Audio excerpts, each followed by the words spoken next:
Good afternoon, and welcome to Lunch with League.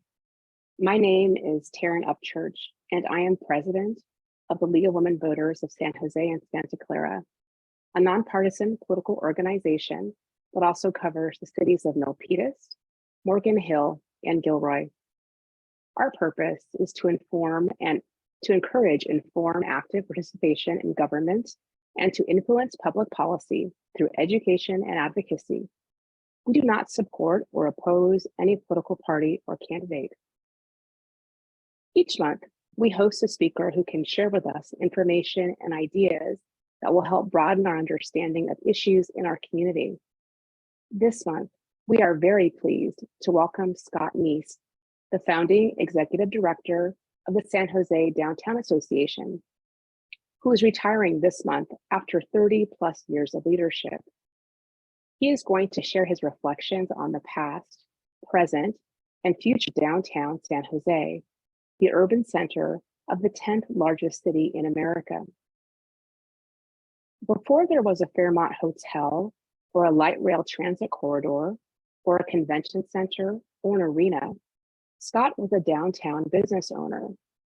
He was part of a community that saw the potential in our city center and formed the original Downtown Association in 1986. In 1988, he became its first executive director. He has been intrinsically involved with the evolution of downtown and all of its ups and downs. He's in a unique position to anticipate what comes next for downtown, especially as the Google project gets underway. After Scott's initial presentation, League member Barbara Marshman will pose the questions that you sent in advance, as well as those you send through chat as they occur to you. Please join me in giving a warm virtual welcome to Scott Knies. Good afternoon. It's my honor to be before the League, especially a couple weeks before the election. That is the time where I really value hearing from the members of the League and what your recommendations are for an election. And it's my pleasure to be with you here this afternoon. I'm speaking to you from the world headquarters of the San Jose Downtown Association at 28 North First Street. We're in a historic building, the old commercial building, which was built contemporaneously with the Bank of Italy building. At the same time, I have a photo up here on my wall of our building opening, and the scaffolding is still on the spire of the Bank of Italy building, 1928. And I am wearing, I just wanted you to see that I'm in appropriate t-shirt wear for you. If we were meeting in person, I'm sorry that we're not having lunch at Paulo's and being able to speak in person, but we're kind of used to this now after 2.5 years. And I'm got some prepared remarks to share with you about downtown San Jose and the future of the Downtown Association, because Taryn, thank you for that nice intro. As you heard, we are in transition here at the Downtown Association as well, because my last day is November 4th. That is very purposeful that I picked November 4th, because we all know what's happening on November 8th. And I wanted to make sure no matter what mayor is elected, I do believe our new downtown council person will be my current staff member, Omar Torres, but I think it's going to be razor close on the mayoral election, and our new CEO deserves a fresh start with them and have me out of it, officially out of the picture before November 8th. I did have a annual meeting, my final one. I got to do the state of the downtown on Friday, 6 days ago. So I am going to share my remarks with you this afternoon. Apologies to anybody who was at both meetings. I know Barbara was, and I also got to hear Barbara yesterday at the Rotary Club, and I can't wait for her questions, because she really took it to our mayoral candidates yesterday at the Rotary Club. So my speech to you is leaving unfinished business in good hands. And the reason I crafted my speech in this way is because I've been around for a while, and I tell you, I don't think anybody likes sitting through a speech when somebody's going out the door and they're beating their chest and saying, let me tell you about all the great things I've done, in my case, the last 34 and a half years. We like to look ahead, and that's what I want to do for you right now. Since many people have been asking me what it's like now that I'm on the cusp of stepping away and from the organization that I've led since March of 1988. And I readily admit I've got mixed feelings. And now that I'm ready to pass the torch, I'm also acutely aware of how much still remains undone. And as I've been grappling with my unfinished business, and I've got lists, I also accept that this is the case for any big city. We are never going to plant a flag in San Jose and say, we're finished.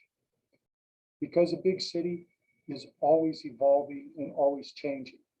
And you see this reflected in San Joseans. The people here on this call, the people that are our members, that own businesses, that own property, that have residences, that visit downtown San Jose, they understand that the growth and progress for our city is not guaranteed. You have to work and fight for it every day. From the mundane to the magnificent, there is plenty left to do. I ask our members, and I ask of you, please find what invigorates you and just get started doing it. The effort will be rewarded in the change that it brings. So with this in mind, I'm going to offer 8 things that I didn't get over the finish line, and thus I leave now in your capable hands. Number 1, utility boxes. I did mention mundane. You can't help but notice these big, large, ugly metal boxes on our prominent sidewalks and street corners throughout the downtown and throughout the city. These boxes are for traffic control and utility equipment, and they block views and they obstruct the pedestrian environment. Even though we try and dress them up with artwork, they are unsightly graffiti magnets, and they have no business sprouting on our sidewalks in this day and age when we claim walkability as a major community value. I have been complaining about these boxes for years. We write design letters. I've been unsuccessful because the city of San Jose keeps allowing these boxes to be built. Please stop it now. Put them in adjacent buildings, in parking garages, put them underground, put them anywhere but on our sidewalks. And while the city's at it, how about synchronizing all the traffic signals downtown too? Number 2, the Dr. Yu and Church of Christ Scientist buildings. This might sound a little insidery for those of you who aren't familiar with downtown, but these 2 structures have been in a state of deterioration for my entire SJDA career. They are prime examples of the broken windows theory, with their constant decrepitude impacting their surrounding environment. The Dr. Yu building at the northwest corner of 2nd and Santa Clara Streets, and named after its owner, has been in suspended animation for 30 years.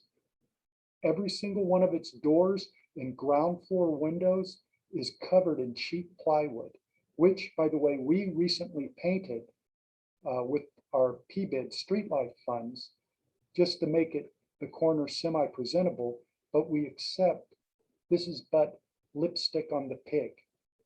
And the Church of Christ Scientist building on the north side of St. James Park is even more decrepit. It's partially covered right now in a crappy, tattered, and shattered tarp, and it is a symbol of overt neglect that continues to go unpunished. Other cities have figured out a way to aggressively fine owners of long-standing blighted buildings that are not maintained properly. Sure, it'll take some time for the city of San Jose to come up with such an ordinance, but if we had had large escalating fines for buildings left in disrepair, think of how much these two buildings alone would have raised over the decades. The city could have funded a couple positions in code enforcement by now. If owners do not want to fix or market their buildings, the accumulation of steep fines might be just the incentive they need to let someone else try. Number 3, downtown San Jose construction czar. With dozens of plans for high-rise developments, historic building rehabs, transportation projects, the city needs a high-level construction mitigation position devoted exclusively to downtown. The street level compliance required when multiple projects are under construction at the same time is complicated. It necessitates excellent coordination. Developers, contractors, subcontractors, especially utility companies, they need to be held accountable for their impacts and follow their approved plans.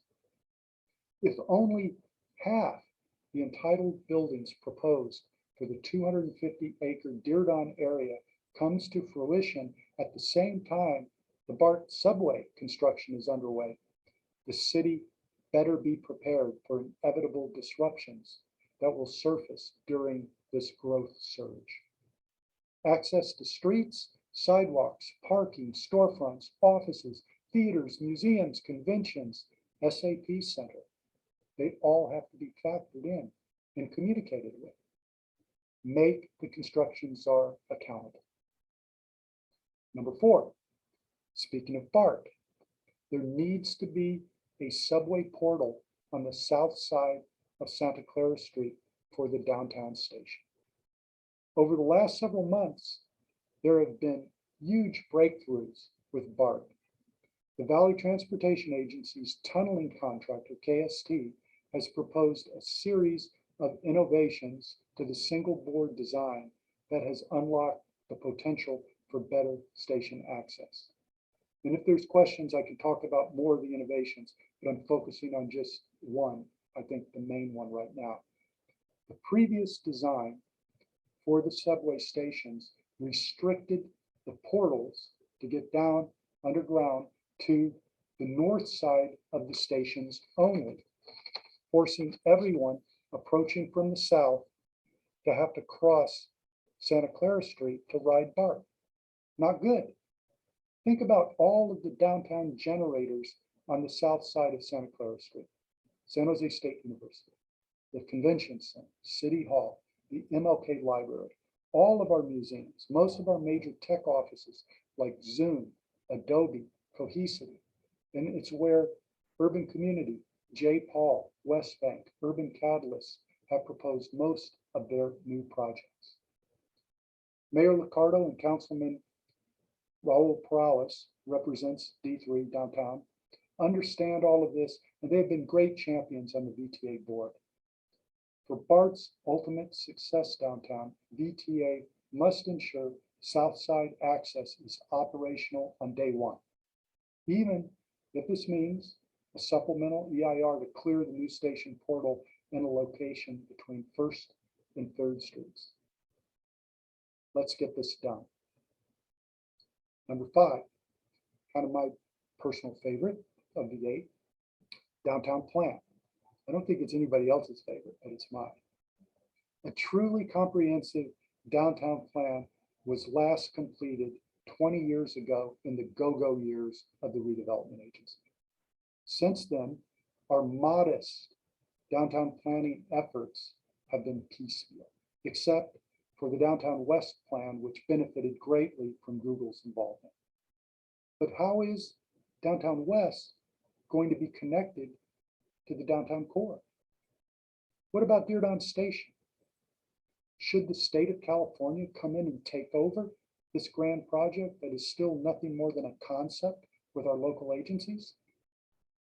Why does St. James Park possess an incredible, beautiful master plan, yet languishes in limbo? How will the city address residential conversions for Class B office buildings and hotels? How can a spectacular Park Paseo project that connects San Jose State University on the east with Guadalupe River Park on the west come to fruition?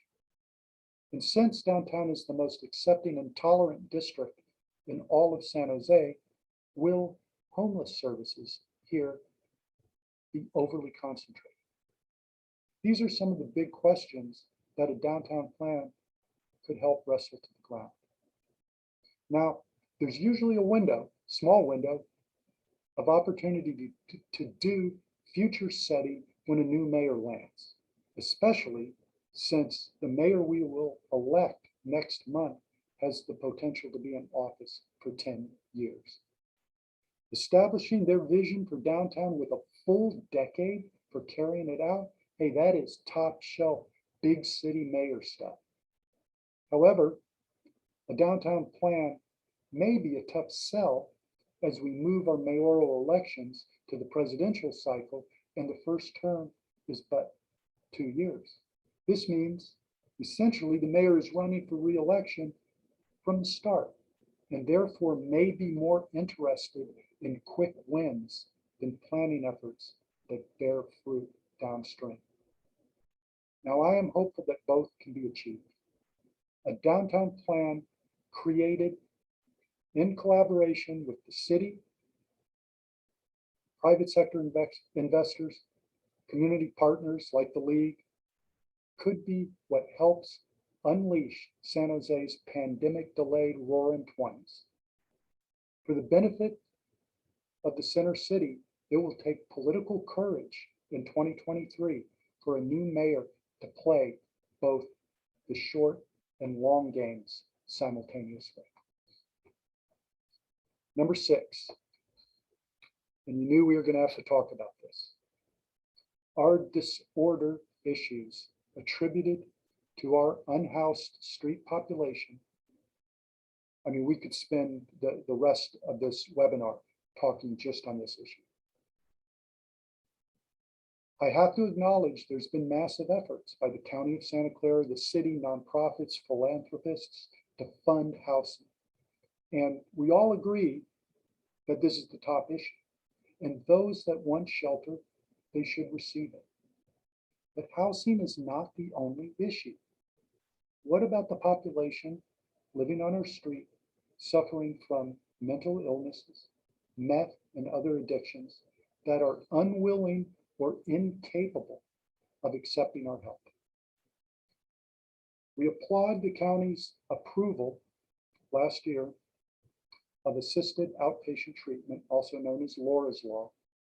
However, since the service was implemented earlier this year, all the referrals to AOT, assisted outpatient treatment, have been voluntary. Come on, let's get real. The half-naked guy, smeared in feces, screaming uncontrollably on the sidewalk, is not going to volunteer for services. Isn't it more humane to compel this individual into services before he perishes on the street or hurts himself or another?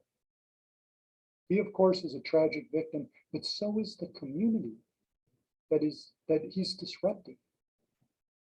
The county must begin using all available tools, including involuntary treatment and conservatorships. And we know that this is a controversial position, and we can talk about it perhaps more if you'd like. 20 years ago, I never thought our organizations, the San Jose Downtown Association, our Property Owners Association, our foundation, that we would be getting into the human services field. Just like I never imagined we'd be getting into janitorial and security services either. But these persistent disorder issues and challenges have escalated in recent years in direct proportion to our increasing homeless population. Our members trust us to tackle the very toughest issues downtown. And thanks to downtown property owners who earlier this year in June approved a 10-year renewal of the Property Business Improvement District, which is an assessment district on properties, we will be adding social impact staff to our team with the objective of connecting our most difficult and vulnerable unsheltered individuals with care. And I'm talking about that guy screaming on the corner. What this really means is that our team is going to start focusing with those 10 to 15 individuals that are downtown right now on our street corners, causing 90% of the fear with everybody else. Speaking of the PBID, our beloved groundwork services are spending more and more resources cleaning up messes left by our unhoused population. This is not just a downtown challenge, you see it everywhere across the state. The amount of trash is staggering, and we have to clean it up for obvious health and safety reasons. And it costs money to clean it up.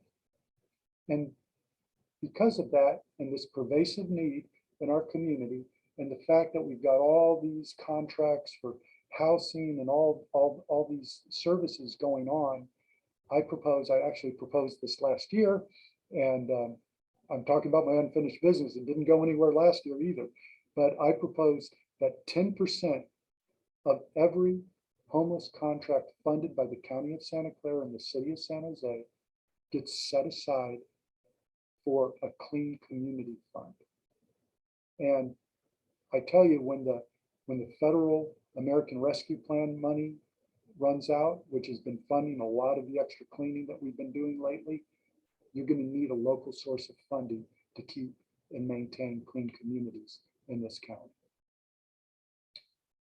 Number 7, recovering from the COVID hangover will require more patience, perseverance, and pluck. The pandemic shock to the economy is deep and more lasting than we expect. It appears that Thursday is the new Friday, and the return to office is being recalibrated with a shortened in-person week. Remote work is here to stay, but it's also helped reinforce how valuable working together is for social engagement, career advancement, teamwork, and mental health. The office is not going away, but reinventing how, when, and where we work. This is downtown's advantage, the where. So our goal has to be creating districts and workplaces that residents and employees find worthy. The power of place is downtown's magic ingredient. No other location in the South Bay is as urban or possesses the combination of arts, culture, university, visitor amenities, and history. Our balance of uses certainly includes some grit. We just talked about that. And we certainly need more retail, but our diverse business mix of art galleries, coffee, personal services, bars, clubs, cafes, bistros, and restaurants are also a unique strength for us to build upon. Let us retain that part of the pandemic that invited us to try new things and take risks, like closing San Pedro Street, creating an al fresco district. Downtown has got to turn its creativity up and create more vivid public spaces, reimagine paseos, excellence in our parks and special events. To become the place where people want to be, it also means strengthening our core districts, San Pedro Square, SoFa, Little Italy, the historic district, and regenerating the spaces between them. Of course, none of this is going to happen if we don't take care of the fundamentals, keeping downtown clean, safe, beautiful, fun. While the pandemic highlighted our disorder issues, it also accelerated our commitment to solving them. It will take all of us on the same page to make these quality of life issues a top priority and allow the recovery to blossom. Finally, number 8, I know some of you are worried I wasn't going to get there. The Downtown Association's role is more vital than ever, but our sure-footedness is not assured. And that isn't just because we're in a CEO transition. We have to be aligned with our North Star of representing street level businesses, communicating clearly and often, and constantly iterating. Downtown San Jose, we are, SJDA is the Department of Implementation in downtown San Jose for a reason. We get shit done. And I don't mean that because we literally pick up number 2s off the sidewalk and pressure wash and clean. We are the ones that implement things for the city, for our members, and for our partners and visitors. We can't rest on our laurels. There are always new owners, new businesses, new ideas that require new relationships in building and seeking new relationships and perspectives. So that's something our boards, for the Downtown Association, for the PBID, for our foundation, they have that ability of bringing people to the table in abundance. And we have to keep that. An organization like ours that plays between the private sector and the public sector, we have to be a force multiplier for both.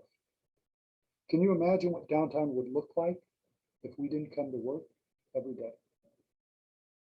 We leverage assessment district revenues, public sector contracts, grants, earned income to be an advocate for downtown, but we're also a producer, a partner, an investor, a janitor, and very importantly, a reliable source of information. We are the glass half full people. We invite inspiration and we help bring change. And I would say that positivity is also pragmatic. We understand the privilege and responsibility that we have as a leader in downtown's continuous evolution. So I'll just remind everybody here that I have loved this job for all the many days that I've spent building these organizations and serving the downtown community. I have loved coming to work. And we do this work together. That's why. The thing I'm going to miss the most is what happens every day when I'm out walking around and just the spontaneous encounters with people out on the street. I can't express enough gratitude to all of the staff, the partners, collaborators, the designers, and the volunteers involved. So I just want to say thank you. And I'm going to flip it back to you, Taryn. Thank you, Scott, for that great overview and also for your service to our city. We'll now open the program to questions. I'd like to introduce Barbara Marshman, a league member and former editorial director of the Mercury News, who will ask Scott your questions. Please continue to send questions in on chat as they occur to you. Or if you'd like to ask a question yourself, please click the raise hand button in Zoom. We will call on you. Barbara, you are on. Thank you. Thank you so much. This is really a treat. League one lunches are always a treat. Not much food, but still. Because I have been a 30-year fan of Scott's. I came to town in mid-1988. And frankly, I had forgotten over time that Scott really was getting started about the same time that I got here. I always felt like Scott had been here forever, knew all, and he was always someone that I could go to for a fresh and often the right perspective on issues. And I did say his speech was brilliant, and I hope you all enjoyed the slightly expanded version, which only improved it. I'm going to first ask questions that readers sent in earlier, and then we'll watch for new ones. And as you might imagine, I have a few of my own. First questions. What concerns do you have about how the Google project will change the downtown? And I think the emphasis here is concerns. We know you're for it. What do you worry about? My chief concern is it doesn't happen.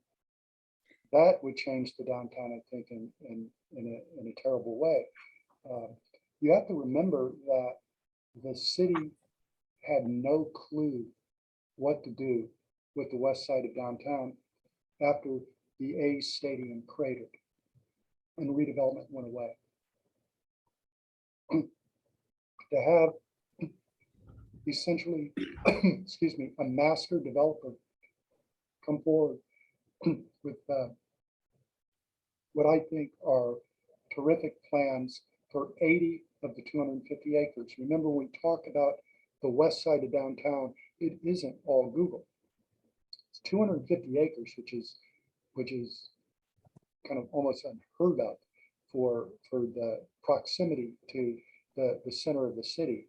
And 80 acres is what Google has master planned. And they've done it in a way that is amazing to me. They're not building a spaceship.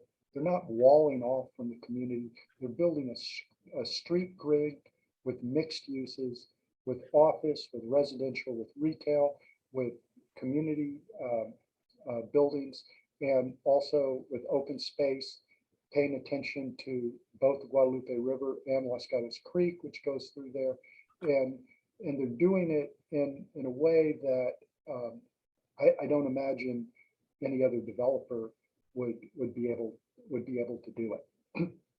So my concern is with the other 170 acres not being developed at the same quality level, if that makes sense. And I know that Google is resourced, beyond anybody else, and they can spend the extra money on a beautiful ground floor plan and on parks and open space and landscaping and architecture. But if they are surrounded by, let's face it, some of the buildings that the city of San Jose has been approving leave a little bit to be desired in terms of what they bring to the community visually and use wise. So I want to see the whole area rise up. This bar is being raised with Downtown West, and I'd like to see us all go there with it. There are going to be 25% of the housing is going to be affordable. I know that there's concerns about gentrification and about equity as we're building this, but think about what's out there right now. It's one molecule thick out on the west side of downtown with a bunch of underutilized spaces. Nothing. I mean, SAP's there. I shouldn't say nothing. Not much is happening on the west side of downtown. So to generate this economic activity there, to have it be this mix of uses, not a singular use, so that we are integrating. We're big fans of the housing being integrated, where you have luxury market, different levels of affordable housing, including homeless housing. We've supported it, and we think there should be some homeless housing in Downtown West, but it shouldn't be only in District 3, and it shouldn't only be in the downtown. We should share that. We have homeless people throughout the city, and it shouldn't be just concentrated in downtown. Thank you. That's really interesting. New housing has opened a lot of it over the past probably 6-7 years. High-rise housing, slow start to rentals, and then everything went crazy. And now I think just about anything that gets built rents up or is sold. What difference have you seen that make? I thought it would make more of a difference on street life than I think it has, because I'm no longer going to an office downtown. I'm not positive, but what difference has it made, and what needs to happen to have more activation? When the pandemic hit, it really showed how important residents are, because there was nobody in the offices, there was nobody in the convention center. People weren't coming down for special events. The only people that were out and about were the residents, those that were brave enough to go out and DoorDash and support even braver few businesses that were resilient and stayed open and figured out a way to survive. And then we saw the students come back next. And it just reminded us that there isn't enough density in downtown for us to rely on any one segment. We don't have enough residents. The students alone aren't going to support it. The office, we need to be firing on all cylinders kind of all at once to have that vibe of it's really vibrant. So we need to have people back in the convention center, business travelers. We need to have more residents. We need the students to, we can't shut down the university and the high schools again. And we need the office workers to come back. And we need to continue to have the special events, the theaters open, and people coming down for entertainment. When that goes on, downtown was starting to really, right at the beginning of 2020, before the pandemic hit, it really felt like we had turned. We had all of these proposals, and it really felt like this is going to be downtown's turn. And of course now we're all, as I said in my remarks, kind of rethinking how the office is going to come back.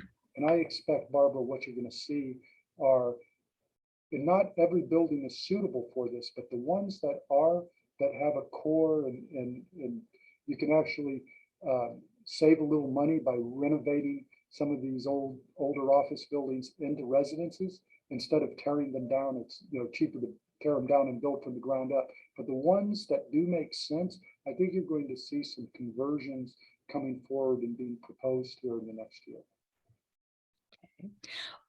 Would you mind saying what buildings, or maybe what types of buildings, but specific buildings would be nice, you feel haven't lived up to a standard that downtown should be held to? Well, we're on the record with this. We've been writing design review letters. We're outside of the process, but we've got a committee. Most of the big architecture firms are members that are located downtown, and this is of a particular interest of mine. So we have been writing these letters for years, and happy to share with anybody. So you can go back, for instance, and look at our letter on 1 South Market, and we said, why are we putting dead space along Market Street, and we've got 3 garage entrances on the San Pedro Street side of it, so I think that was one of the first buildings to come back after the Great Recession, one of the first ones which we totally value, but it's one of those kind of lot maximizers, not a lot of articulation in the design. So I look at that as particularly our interest of having active storefronts. You would think at the corner of Market and Santa Clara, especially, and so I think you can look back and see some lost opportunities on some of those new buildings that were built, within the last 20 years. Thank you. One more question from the audience, an advanced question actually, is about the drought and how the prospects of a continuing drought affect downtown development, and is the downtown association doing anything as far as water conservation, promoting saving water, since we're probably going to have less of it in the future? For sure, and that's a great question, and we are required, because I mentioned that we do pressure washing on the street. Well, we use water to do that, and we have to use, I call it the purple pipe water, the reclaimed water, non-potable water to do that cleaning. We use that also. We're watering, the plants. We try to have some beautiful flowering baskets and planters in the downtown. So we're very cognizant of kind of the small amount of water that we use. I think it's important, and I see our former council member, Pierluigi, is on the call too, and he certainly promoted this when he was on the council, is the downtown is actually the place where we can hit most of our kind of climate goals, because we have the ability to have greater densities and greater efficiencies with our uses. And I can tell you, almost every single one of the building proposals that we've seen the last several years, and the ones that are in the pipeline, are all going for LEED certification. They are all concerning themselves with energy conservation, with heat loss, with how to conserve water. We've had a couple proposals where they have their own plants, where they're servicing more than one building and being able to share power back to the grid. So I think the one place that is really going to help the city of San Jose get to some of its climate smart goals is going to be, you're going to see this, with what Google's doing in downtown West and what West Bank wants to do, J. Paul wants to do. These buildings are smart buildings. Thank you. I am told that familiar face, Pierluigi Olerio, has his hand up to ask a question. Unfortunately, Taryn, I can't see the crowd, so I can't see hands. So if you would please, I'm on, wait, perhaps we've expanded here. I would caution you to let him give him the mic, make him type it into the chat. We will let anyone ask a question if they raise their hands. It's just now he just popped onto my screen. If you could do that in the future, it'd be great. Pierluigi, long time. What would you like to ask? Sure. One compliment, one comment, and one question. First of all, Scott, I think you did a great job at the Downtown Association, and you're a wonderful human. Secondly, I wholeheartedly agree with the plight of the downtown with the severely mentally ill. I can't tell you how many people I talk to that just have given up on downtown. They won't go there. They'll go anywhere else. And, I do believe it's a county failure. And I do have a personal story because my brother's had severe schizophrenia his entire adult life. And there's no way he would voluntarily take medication or seek services. And then finally, we really, really, really want density in the downtown. And San Jose State, for example, has proposed spending $750 million to build 1,000 units in the downtown. But the CEQA the CEQA environmental report won't be finished till 2024. Can you comment? Yeah, so thank you for the compliment, Pierluigi, and thank you also for your service. Yeah, so what he's talking about is the state building. So the Alquist building, the building where camera 3 is, it's now 3 below, right at the corner of 2nd and San Carlos Street. So between 2nd and 3rd, that is the state of California building. And thanks to Senator Bell and some work that was done, they are into the California State University system to have San Jose State develop the Alquist building, tear it down, which I don't think we're going to have a lot of controversy on losing that building, but they would build high-rise faculty and graduate staff housing. And it sounds wonderful.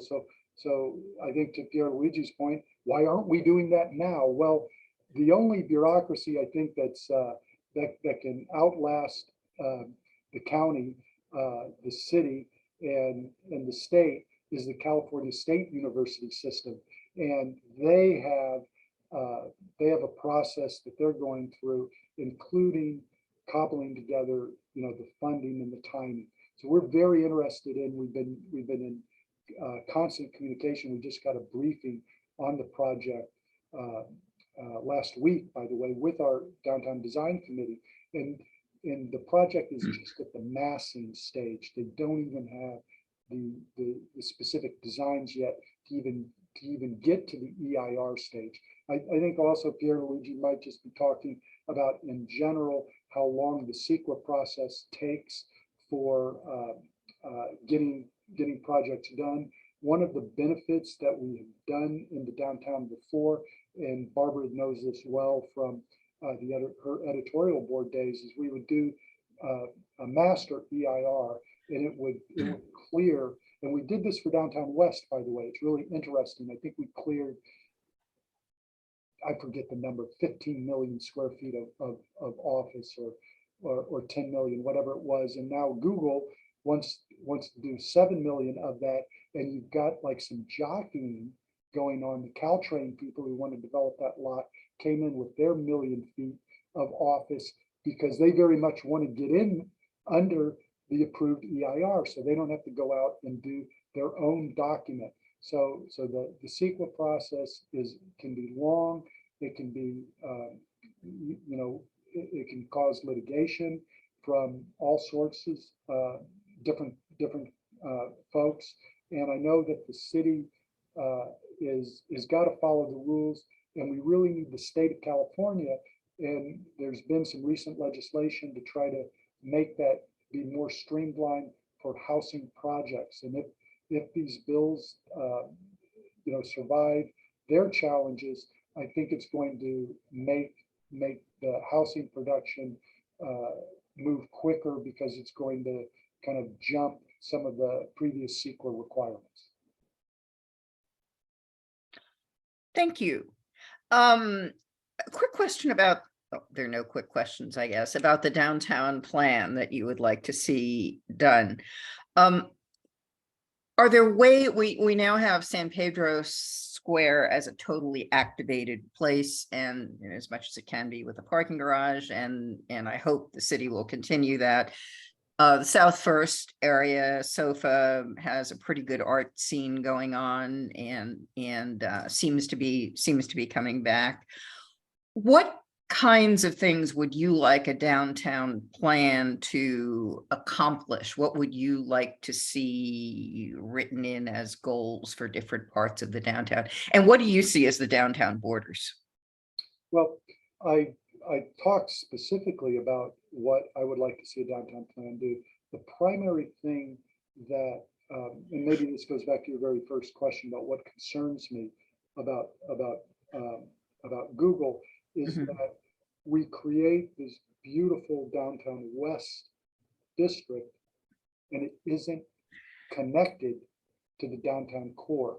And we kind of have, and I think that's fine. We go to many cities that have thriving different districts, but to me, it's pretty rough right now. It broke my heart the other day. Adobe has got their employees coming back into their building. They are running a shuttle to go a quarter mile to the Dirdon train station. Why? Because of some of these disorder issues. Between Adobe, which is just on kind of the west side of the downtown core, just on the other side, well, you have to go under 87, which is not a lovely experience. You have to cross Guadalupe River, and you have to cross Las Gatas Creek. So, and you have to also cross the light rail tracks. So all of these experiences they just leave something to be desired now. So I would like to see a downtown plan really grapple with how do you go east to west in the downtown. If we are really going to had over 20 years and developed the west side of downtown, how does it become integrated with the core? And one of the things that the downtown plan could also address is building a really great connection along the Paseo from San Jose State, goes to the Hilton Signia. I have to throw a quarter in the jar every time I call the Hilton Signia. Sorry. I did that for years, calling the Hammer Theater the Repertory Theater. So, the Paseo goes right into Plaza Park and then Park Avenue, and Park Avenue connects to downtown West. And so is that the place, or is it San Fernando, or is it, do you carve something out of where Post Street goes east-west? I don't think it's going to work because the city and the transportation planners, and God forbid, we let the civil engineers and the traffic planners do our urban planning, because they're just thinking about how to move stuff, and they want to put everything on Santa Clara Street. They bus rapid transit. They want to move everything, and that's great. You need a hard street, but you also need a street that has got sex appeal, and you need this connection. So I think there's a lot of really fascinating urban design and strategy that can come out of this downtown plan. I'm giving it a 50-50 just because of the way this mayoral election thing is the mayor's can only end up with 2 years. And they don't want to be accused while they're running for reelection. Oh, while Rome was burning, you were doing a plan. And that's why nobody wanted to do any planning. They want to do stuff. And I get that. But what you're doing needs to be connected to strategy. And that is not an San Jose strong suit. Thank you. Speaking of strategy, the Guadalupe River Park. I was interested that Spur, which I like, I'm on Spur's advisory board. I like Spur. They did a take on what should happen at the Guadalupe Park, and it broke my heart because it was very, very similar to the original plan for the Guadalupe River Park that was introduced shortly after I came to town in 1988. What do you think can happen there now? Well, when you mentioned that original plan, Barbara, I immediately thought of Shirley Lewis, who quarterbacked that. Yes. Rest in peace, Shirley, and thank you for keeping the Guadalupe River from just becoming a culvert and a channelized. So I think because of the drought, my dream of doing a kayak play park in the diversion zone at Guadalupe River Park is not going to happen. I don't think we have enough water to do that. I tell you what needs to happen now, and remember, Guadalupe River Park is much bigger than the downtown district, but in the downtown, it's terrible. It's full of weeds. There's people that are driving vehicles down there. There's tents. I ride my bike to work a couple times a week, and I go on the trail. I speak from what it looks like today, and nobody's going to go down there. People are not going to feel safe, and it's kind of down below, and it's lovely down there. I mean, the water is running right now. There's more water coming down to Lexington, so Las Gatas Creek has got water in it. So when it hits at Confluence right by SAP Center, there's more water than there has been. But we're not caring for this space the way that we're going to be able to get people to want to care for it. And it's reflective of our community values. So as I said, the fundamentals are clean and safe, beautiful and fun. And we're not delivering, the Guadalupe River Park is not delivering that experience presently. Thank you. We've had a number of comments, questions on public safety, on safety downtown, not the river park, but the streets. And I'm going to combine this question with a little flashback to the club scene that that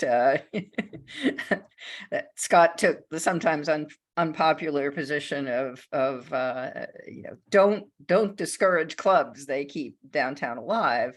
But it was a terrible scene for a while there with violence at various clubs. Did that resolve strategy, or has it just been the other issues downtown that have made clubs not an issue?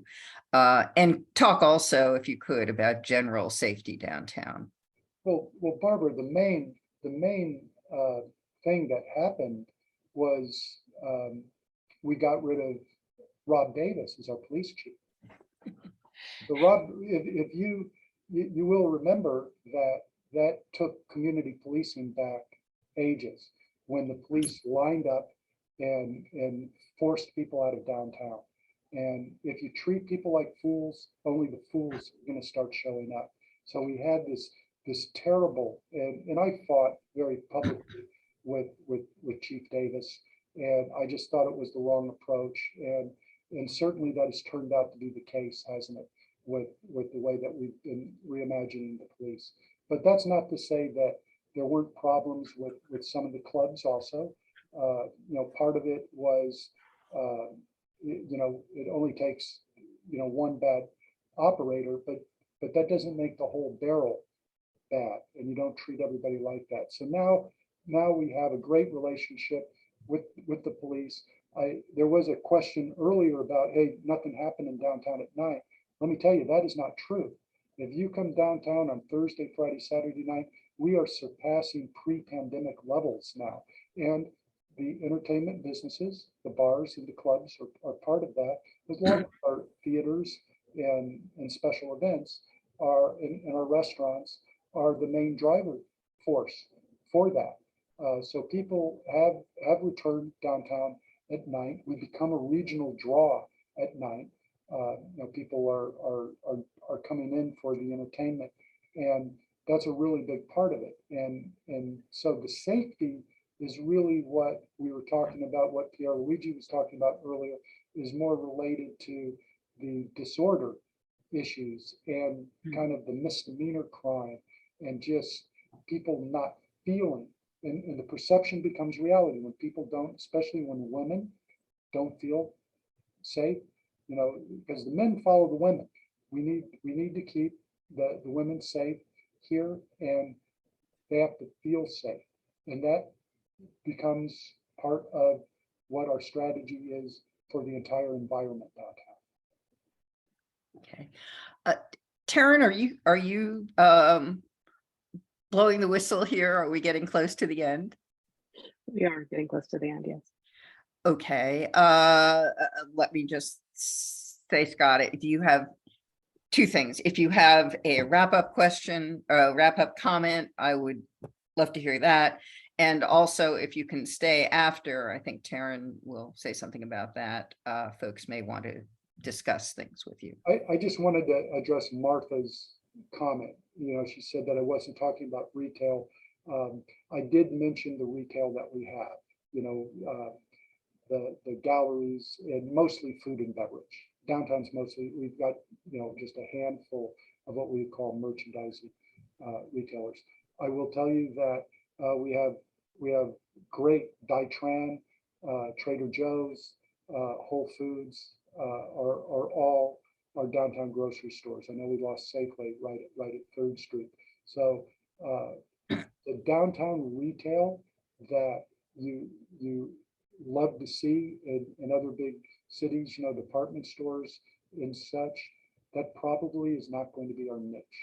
And one, we have tremendous competition from some of the most powerful malls in the country, at Valley Fair, in the Lifestyle Mall, at Santana Row, which fancies itself as a little faux downtown, and within 3 miles of our downtown, which blocks some of those national retailers and such. I think our niche is going to be more food and beverage, and is going to be more unique type of retail, like what we're bringing into the Moment shops in San Pedro Square. and spinning off these makers and having kind of these unique type of shops that are not kind of mall ready or not credit worthy enough to get accepted into a mall where they're paying those type of rents. So I do believe for our downtown residents, it's going to be there's going to be certain goods and services that you're going to continue to have to go to the suburbs to shop for. Thank you. Autumn, I'm sorry, I don't have my time showing here. Are we, I'm sorry, Taryn, I'm sorry. Are we, how much time do we have left? It's 1:01, so I think it's time for us We to have no transition. time left. We, Thank you, Scott.